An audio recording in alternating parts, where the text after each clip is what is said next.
تو اب اللہ کا نام لے کر آج کا جو لیکچر ہے اس کے پہلے حصے کی طرف آتے ہیں، جو 3 بڑے پوائنٹس کے اوپر مشتمل ہے،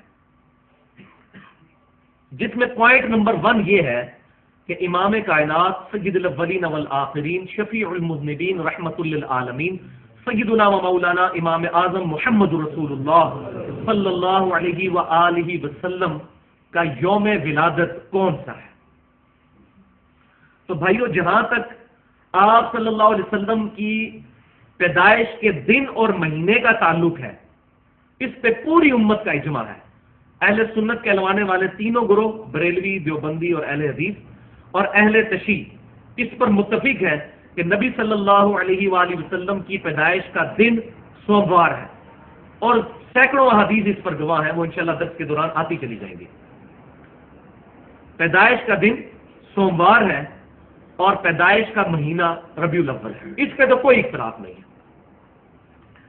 اب رہا مسئلہ ڈیٹ کا کہ وہ تاریخ کون سی تھی ربیع الاول کی، تو اس پر اختلاف امت کے اندر آیا، اور وہ اختلاف آیا تاریخ کی کتابوں کی وجہ سے۔ ادروائز جو حدیث کی کتابیں ہیں اس ٹاپک کے اوپر، ان کتابوں کے اندر جو صحیح سند کے ساتھ چیز موجود ہے اس میں کوئی ایمبیگوٹی نہیں ہے، لیکن اگین وہی بات ہے کہ یہ چیز بھی پھر فرقہ واریت کی نظر ہوئی، جس کی وجہ سے یہ تمام معاملے الجھ گئے۔ اللہ تعالیٰ کی کروڑوں رحمتیں ہوں ہمارے محدثین رحمہم اللہ پر، انہوں نے نبی صلی اللہ علیہ وسلم سے ریلیٹڈ ٹائنیز ڈیٹیل تک چیزیں جمع فرمائی، اور خصوصاً آپ صلی اللہ علیہ وسلم کی پرسنالٹی کے بارے میں جتنی حدیث کی کتابیں لکھی گئی ہیں، ان میں سب سے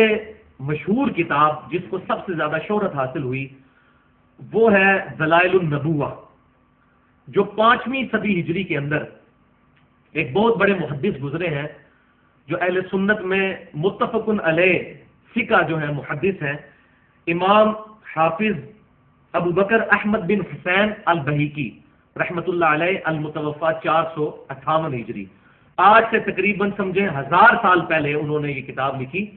جس میں سند کے ساتھ حدیثیں اور نبی صلی اللہ علیہ وسلم کی احادیث کے ساتھ ساتھ صحابہ اور تابعین کے اقوال بھی جمع فرمائے، جن کی ٹوٹل تعداد جو ہے وہ 3286 ہے۔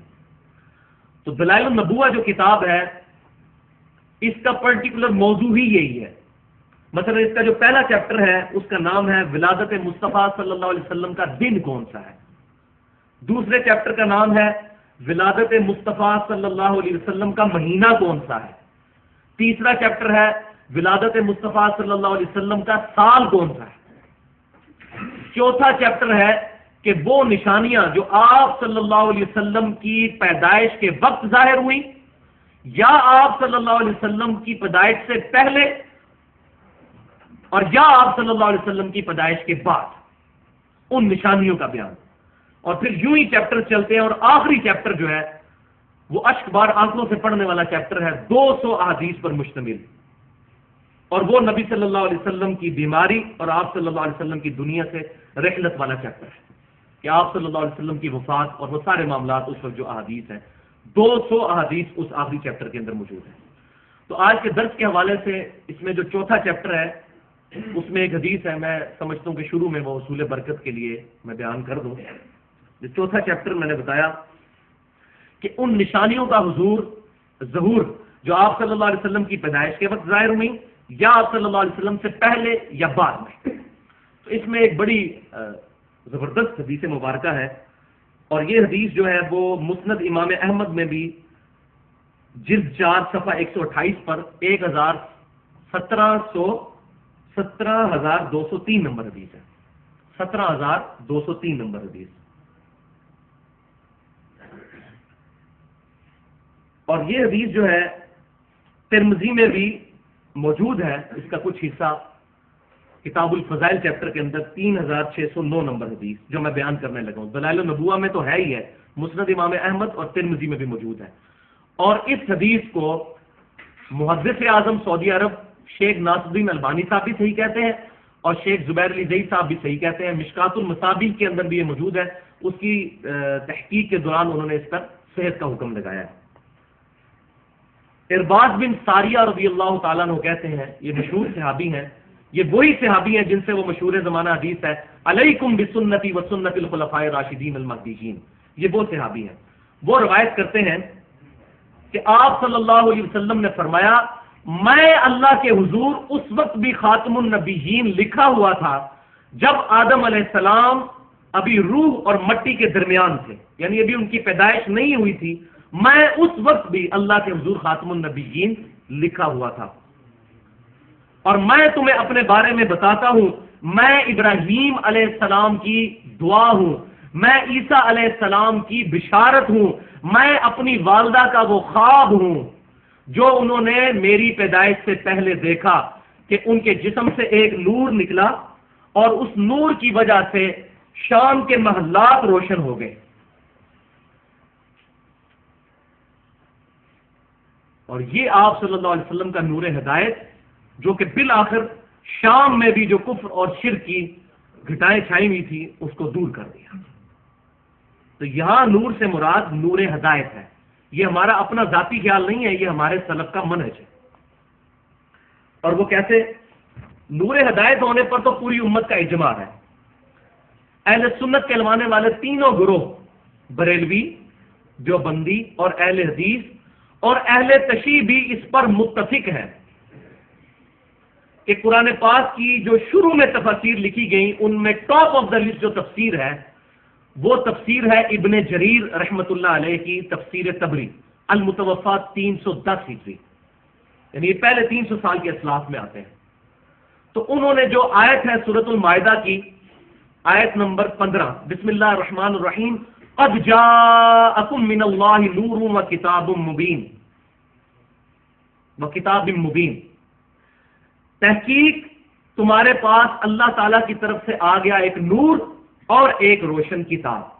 اس کی تفسیر میں امام طبری رحمۃ اللہ علیہ نے لکھا ہے کہ اس نور سے مراد امام کائنات سید الاولین والآخرین شفیع المذنبین رحمۃ للعالمین سیدنا و مولانا امام اعظم محمد رسول اللہ صلی اللہ علیہ وسلم کا نور ہدایت، نور ہدایت جس سے شرک کی گھٹائیں چھٹ گئی۔ تو نور ہدایت والا مسئلہ جو ہے اس پر ہے اتفاق، باقی پوری امت کا اتفاق ہے، اہل سنت کے تینوں گروہ بریلوی، دیوبندی، اہل حدیث اور اہل تشیع، کہ نبی صلی اللہ علیہ وسلم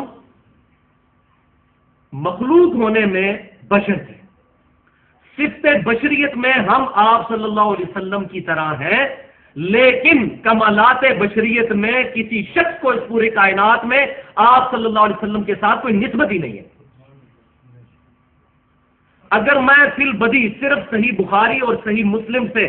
احادیث بیان کرنی شروع کروں جو مجھے زبانی یاد ہے، پوری رات گزر جائے گی صرف بخاری اور مسلم سے، آپ صلی اللہ علیہ وسلم کے مبارک ہاتھوں کے بارے میں، آپ صلی اللہ علیہ وسلم کی مبارک آنکھوں کے بارے میں، آپ صلی اللہ علیہ وسلم کے مبارک لعاب دہن کے بارے میں، آپ صلی اللہ علیہ وسلم کے پسینہ مبارک کے بارے میں، آپ صلی اللہ علیہ وسلم کے کرتا مبارک کے بارے میں، آپ صلی اللہ علیہ وسلم کے ایک ایک عضو کے بارے میں جو اس سے معجزات ظاہر ہوئے،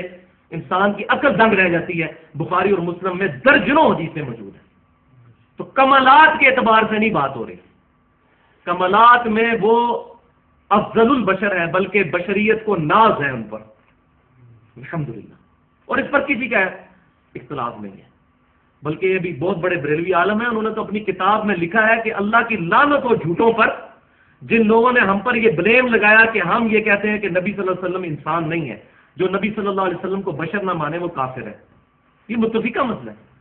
لیکن مسئلہ وہی ہے کہ یہ ساری چیزیں فرقہ واریت کی نظر ہوئی ہیں، جس کا خمیازہ ہمیں آج بھگتنا پڑ رہا ہے۔ فرقوں سے باہر نکلیں گے تو اسلام بچے گا، ورنہ اسلام جمع فرقہ برابر ہے زیرو۔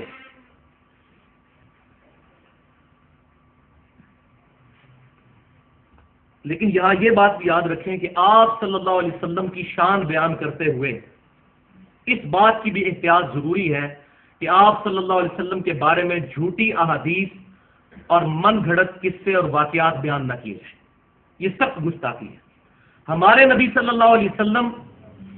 ان جھوٹی روایتوں کے محتاج نہیں ہے۔ الحمدللہ قرآن پاک میں اور ہزاروں احادیث کے اندر آپ صلی اللہ علیہ وسلم کے اتنے فضائل موجود ہیں کہ آپ صلی اللہ علیہ وسلم کے فضائل کو ان جھوٹے قصے کہانیوں کی ضرورت نہیں ہے۔ اور پھر اس کا رزلٹ کیا نکلتا ہے کہ ان کو بنیاد بنا کر غلط عقیدے امت کے اندر پروپیگیٹ ہو جاتے ہیں۔ اب یہ بھی بات یاد رکھیں، تصویر کا دوسرا رخ جو صحیح بخاری کے اندر کتاب الانبیاء چیپٹر میں 3445 نمبر حدیث ہے کہ امام کائنات صلی اللہ علیہ وآلہ وسلم نے فرمایا، دیکھنا میری شان کو اس طرح مت بڑھا دینا جس طرح نصارہ یعنی عیسائیوں نے اپنے نبی کی شان کو بلند کر دیا تھا۔ میں اللہ کا بندہ ہوں، مجھے اللہ کا بندہ اور اس کا رسول ہی کہنا، عبدہ ورسولہ صلی اللہ علیہ وآلہ وسلم۔ دیکھیں آپ صلی اللہ علیہ وسلم کو کتنی ٹینشن ہے اس مسئلے میں۔ مثال کے طور پر صرف میں ایک مثال جو آپ صلی اللہ علیہ وسلم کی مبارک زندگی میں ایک بہت اہم واقعہ ہو گیا وہ پیش کرتا ہوں۔ مسند امام احمد کے اندر صحیح سند کے ساتھ 3247 نمبر حدیث ہے، جلد 1 صفحہ 347 پر، کہ ایک صحابی نبی صلی اللہ علیہ وسلم کی خدمت میں حاضر ہوئے۔ انہوں نے کہا، یا رسول اللہ صلی اللہ علیہ وسلم، ما شاء اللہ وشئت، جو اللہ چاہے اور جو آپ چاہیں۔ تو آپ صلی اللہ علیہ وسلم جلال میں آئے اور فرمایا، جعلتنی للہ عدلا، تو نے مجھے اللہ کے مقابلے پر کھڑا کر دیا ہے۔ قل بل ما شاء اللہ وحدہ، بلکہ یہ کہو کہ جو اکیلا اللہ چاہے۔ اب مجھے بتائیں اس صحابی نے کیا رسول اللہ صلی اللہ علیہ وسلم کو اللہ سمجھ کے یہ کہا تھا، اللہ کا بندہ سمجھ کے یہ کہا تھا؟ تو حضور صلی اللہ علیہ وسلم نے کیوں نہیں فرما دیا کہ نہیں نہیں مستقل بذات والا عقیدہ اور محدود اور یہ تمام چیزیں رکھ کے کہو، ویسے نہ کہو؟ آپ نے کیٹاگوریکل ڈینائی کر دیا کہ یہ نہیں کہنا جو اللہ چاہے اور جو اس کا رسول چاہے، تقدیر کے معاملات میں میری طرف منسوب کرو۔ تو یہ آپ صلی اللہ علیہ وسلم کی احتیاط، یہ ایک مثال ہے، لیکن اس پہ گفتگو کی جائے تو بہت زیادہ مثالیں موجود ہیں۔ اب واپس آئے اسی دلائل النبوہ امام بحیقی کی، تو میں نے بتایا یہاں تک تو اجماع ہے کہ آپ صلی اللہ علیہ وسلم کی پیدائش کا مبارک دن جو ہے وہ سوموار ہے اور مہینہ ربیع الاول، اور تاریخ کے اوپر اختلاف ہے، وہ انشاءاللہ آج وہ بھی کلیئر ہو جائے گا۔ تو وہی جو دلائل النبوہ ہے امام بحیقی رحمۃ اللہ علیہ کی، اس میں جو پہلا چیپٹر ہے جس کا نام ہے کہ نبی صلی اللہ علیہ وسلم کی پیدائش کس دن ہوئی، اس چیپٹر کے اندر پہلی 2 حدیثیں امام بحیقی رحمۃ اللہ علیہ وہی لے کے آئے جو صحیح مسلم میں کتاب الصیام چیپٹر میں 2750 نمبر حدیث ہے، کہ نبی صلی اللہ علیہ وسلم پیر کا روزہ رکھا کرتے تھے۔ آپ صلی اللہ علیہ وسلم سے پوچھا گیا، یہ صحیح مسلم میں بھی موجود اور دلائل النبوہ کی پہلی حدیث، کہ آپ صلی اللہ علیہ وسلم پیر کا روزہ کیوں رکھتے ہیں؟ تو آپ صلی اللہ علیہ وسلم نے فرمایا، فیہ ولدت وفیہ انزل علیہ، اس دن میں پیدا ہوا اور اس دن مجھ پر پہلی وحی نازل ہوئی۔ اور یہ سوموار کے دن کی بڑی اہمیت ہے۔ اب یہاں ٹائم نہیں، میں آپ کو صحیح سند کے ساتھ بتاتا کہ نبی صلی اللہ علیہ وسلم جب مکے سے ہجرت کے لیے نکلے ہیں اس دن بھی سوموار کا دن تھا، جب مدینہ شریف پہنچے ہیں اس دن بھی سوموار کا دن تھا۔ اسی طریقے سے آپ صلی اللہ علیہ وسلم پر پہلی وحی تو سن لیا سوموار والے دن نازل ہوئی، آپ کی پیدائش بھی سوموار والے دن ہوئی، اور پھر آپ کی وفات بھی سوموار والے دن ہوئی۔ اس کے علاوہ اور بڑے بڑے ایونٹ آپ صلی اللہ علیہ وسلم کی مبارک زندگی میں منڈے والے دن ہوئے ہیں۔ اس کے بعد دلائل النبوہ میں جو دوسرا چیپٹر ہے جس کا نام ہے کہ آپ صلی اللہ علیہ وسلم کی پیدائش کس مہینے میں ہوئی، اس میں صحیح سند کے ساتھ حدیث نمبر 4 انٹرنیشنل نمبرنگ کے مطابق محمد بن اسحاق تابعی رحمۃ اللہ علیہ، جو انس بن مالک رضی اللہ تعالیٰ عنہ کے شاگرد ہیں، جنہوں نے نبی صلی اللہ علیہ وسلم کو 10 سال تک وضو کروایا اور آپ صلی اللہ علیہ وسلم کی وفات کے بعد 82 سال تک زندہ رہے اور 93 ہجری کے اندر وفات پائی، ان کے شاگرد محمد بن اسحاق تابعی رحمۃ اللہ علیہ فرماتے ہیں کہ نبی صلی اللہ علیہ وآلہ وسلم سوموار کے دن عام الفیل والے سال چاند کے مہینہ ربیع الاول اس کی 12ویں رات کو پیدا ہوئے۔ یہ صحیح سند کے ساتھ قول موجود ہے ابن اسحاق رحمۃ اللہ علیہ کا، اور ربیع الاول کا مہینہ بھی اس میں، ساری چیزیں بھی اس میں کلیئر کر دی انہوں نے۔ اور یہی قول صحیح سند کے ساتھ اس سے بہت پہلے جو سیرت کی پہلی کتاب لکھی گئی ہے سیرت ابن ہشام، اس میں بھی صحیح سند کے ساتھ یہ قول موجود ہے۔ اب بعض لوگ سیرت ابن ہشام کا حوالہ ہے صفحہ 158 جلد 1، بعض لوگ اس میں یہ کنفیوژن پیدا کرتے ہیں کہ یہ تو تابعی کا قول ہے، تو تابعی کا قول حجت نہیں ہوتا جب تک کہ کتاب و سنت اور صحابی کا قول جو ہے نہ لیا جائے۔ تو یہ بات یاد رکھیں، یہ دنیا کا کوئی فارمولہ نہیں ہے ایسا۔ اصل چیز یہ ہے کہ اگر کسی تابعی کا قول کتاب و سنت، اجماع اور صحابہ کے اقوال سے ٹکرا جائے پھر تو ایکسیپٹیبل نہیں ہے، اور اگر نہ ٹکرائے پھر ایکسیپٹیبل ہے، کیونکہ بخاری اور مسلم کی متفق علیہ حدیث ہے، سب سے بہتر زمانہ میرا، پھر میرے صحابہ کا، پھر تابعین کا، پھر تبع تابعین کا۔ اور یہ تو ہو گیا اس کا علمی جواب، اور ایک ہے پھکی، جس کو کہتے ہیں الزامی جواب۔ وہ یہ ہے کہ دنیا کی کسی حدیث کی کتاب میں نہ نبی صلی اللہ علیہ وسلم سے، نہ آپ صلی اللہ علیہ وسلم کے کسی ایک صحابی سے، نہ آپ صلی اللہ علیہ وسلم کے کسی ایک تابعی سے یہ بات ثابت ہے کہ مونچھیں صاف کی جائیں۔ یہ پہلا بندہ جو امت کے اندر جس کو کوٹ کیا جاتا ہے وہ تبع تابعی ہے، سفیان بن عیینہ رحمۃ اللہ علیہ۔ اب جو لوگ مونچھیں صاف کرتے ہیں وہ دلیل پکڑ رہے ہیں جی وہ تبع تابعی ہیں جی، وہ بہترین زمانے میں، ہم آپ کے ساتھ ہیں، لیکن فارمولہ پھر ایک ہی رکھیں۔ ہم آپ کو تابعی کا قول بتا رہے ہیں اور آپ عمل کر رہے ہیں تبع تابعی پہ۔ اب یہاں وہ معاملہ کہاں گیا جی سنت تو ہے مونچھیں پس کرنا، ہم تو نہیں الحمدللہ صاف کرتے، جائز سمجھتے ہیں اس کو لیکن نہیں کرتے۔ داڑھی کو مٹھی کے بعد کٹانا جائز سمجھتے ہیں، صحابہ کا اجماع ہے، خود نہیں کٹواتے، مسئلہ اپنی جگہ موجود ہے۔ تو یہ تابعی کا قول ہے، یہ حجت ہے۔ اس کے علاوہ اگر کوئی ہمیں کہہ دیا، اب شبلی نعمانی نے لکھا ہے 9 ربیع الاول، اور امام مرزا بریلوی صاحب نے فتاوی رضویہ میں لکھا ہے 8 ربیع الاول پیدائش کا دن، اور شیخ عبد القادر جیلانی رحمۃ اللہ علیہ نے غنیۃ الطالبین میں 10 محرم لکھ دیا ہے پیدائش کا دن۔ اب ہم ان کو مانیں یا حدیث کی کتابوں کو مانیں؟ ان تاریخ کی کتابوں کو مان کے پہلے ہی تو دین کا بیڑا غرق ہو چکا ہوا ہے۔ حدیث کی کتابوں کے اوپر بنیاد رکھیں، کتاب اور سنت، ان چیزوں کو ہم فالو کریں۔ تو حدیث کی کتابوں کا جنازہ کس طرح تاریخی اقوال نے نکالا، وہ اگلا پوائنٹ نمبر 2 ہے جو میں نے ایڈریس کرنا ہے۔ اور یہاں میں ایک آپ کو انٹرسٹنگ بات بھی بتا دوں کہ ڈاکٹر ذاکر نائک نے آج سے تقریباً 7-8 سال پہلے ایک لیکچر دیا تھا، سملیرٹیز بٹوین ہندوازم اینڈ اسلام۔ ہندوؤں میں ان کے ریلیجن میں اور اسلام میں جو سملیرٹیز ہیں، یکسانیت والی چیزیں ہیں، وہ اس نے پوائنٹ آؤٹ کی تھی۔ ان میں سے ایک حیران کن چیز جو ہندوؤں کی ایک معتبر کتاب جو ہے جس کو وہ کہتے ہیں کلکی پرانا، اس کے اندر جو چیپٹر نمبر 2 ہے اس کی آیت نمبر 4 سے لے کر آیت نمبر 15 تک، اب یہ جو چیزیں ہیں یہ میرے استاد ڈاکٹر اسرار صاحب، اللہ تعالیٰ ان کی غلطیاں معاف کرے، ان کو نیک کاموں کا اجر عطا فرمائے، انہوں نے کافی حد تک اس پہ بڑی بحث کی تھی کہ یہ صحف ابراہیم کی بگڑی ہوئی شکلیں ہیں جو ہندوؤں کے پاس کتابیں ہیں، the last tribe of Israel, جو اسرائیل کے قبیلے گم گئے تھے ان میں سے، اسی لیے آپ دیکھیں یہ براہمن کا لفظ استعمال کرتے ہیں، یہ ابراہیم کی بگڑی ہوئی شکل ہے۔ اسی طریقے سے یہ اپنے مردے کو جلا دیتے ہیں، جیسا کہ قرآن پاک میں آتا ہے کہ موسیٰ علیہ السلام نے اس بچڑے کو جلا دیا تھا جس کو خدا بنا لیا گیا تھا۔ تو کافی سملیرٹیز ان کی بنی اسرائیل کے ساتھ ملتی ہیں، اور ان کے اپنے پنڈتوں کا بھی یہ کہنا ہے کہ یہ کتابیں 4000 سال پرانی ہیں، یعنی اسلام کے جو آخری دائی ہیں امام کائنات صلی اللہ علیہ وسلم، ان سے بھی تقریباً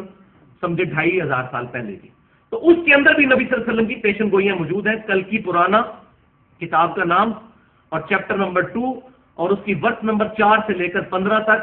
وہ میں آپ کو صرف اس کا خلاصہ بتا دیتا ہوں کہ آخری جو نبی آئیں گے ان کے بارے میں پیشن گوئی لکھی ہے کہ وہ مکے کے سردار کے گھر پیدا ہوں گے، اور ہمیں پتہ ہے کہ عبد المطلب جو تھے وہ مکے کے سردار تھے۔ دوسری اس کتاب کے اندر یہ پیشن گوئی لکھی ہے کہ ان کے والد کا نام عبداللہ ہوگا، سنسکرت کے اندر جو ہے وہ وشنو یاش ہے، لیکن میں اس کی ٹرانسلیشن کر کے بتا رہا ہوں۔